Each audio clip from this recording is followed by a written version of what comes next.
How to move YouTube TV channels. YouTube TV allows you to rearrange the order of channels in your live guide for easier navigation. Follow these steps to customize the order.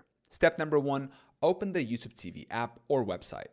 Launch the YouTube TV app on your device or visit tv.youtube.com on your browser. Sign in to your account. Step number 2, access settings. Click on your profile picture in the top right corner. Select settings from the drop-down menu.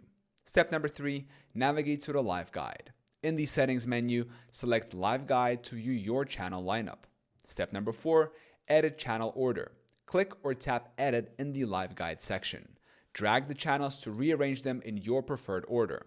Use the checkboxes to hide channels you don't want displayed.